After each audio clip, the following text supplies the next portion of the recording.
অনেকেই তো মেয়েদের ভালোবাসার গল্প শুনলাম, আজকে 2 মিনিট সময় থাকলে একটা ছেলের ভালোবাসার গল্প শুনে যাবেন। আসলে ভালোবাসা হারায় কারা, অপূর্ণ ভালোবাসা নিয়ে বেঁচে আছে কারা?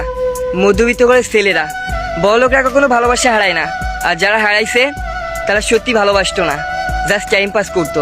কিন্তু মধ্যবিত্ত ঘরের সন্তানরা মন থেকে ভালোবাসা মানুষটাকেও পায় না, শুধুমাত্র টাকার জন্য।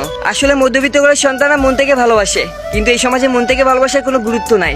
যার কাছে টাকা পয়সা আছে এই সমাজের বাপ মা মনে করে তার কাছেই সুখ আছে। সত্যি বলতে তাই তো আমাদের মধ্যবিত্ত ঘরের সন্তানদের ভালোবাসা মানুষটাকে পাওয়া হয় না। আর এখন আর তেমন মেয়েও নাই যে মধ্যবিত্ত ঘরের সন্তান জানা সত্ত্বেও হাতটা জোর করে ধরে রাখবে, পরিবারের সাথে লড়াই করবে।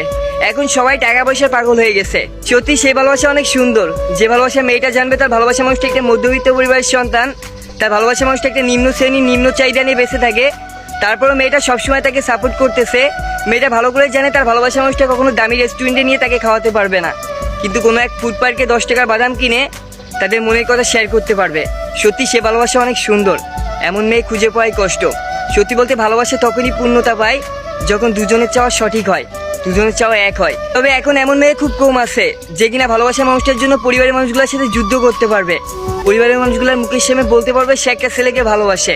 কি আপনার আছে এমন মানুষ যে নিঃসন্দেহে আপনার জন্য পরিবারের মানুষগুলোকে বলতে পারবে আপনাকে ভালোবাসে, আপনার হাতটা ধরে পরিবার থেকে চলে আসতে পারবে, যে কোনো পরিস্থিতিতে আপনার পাশে থাকবে?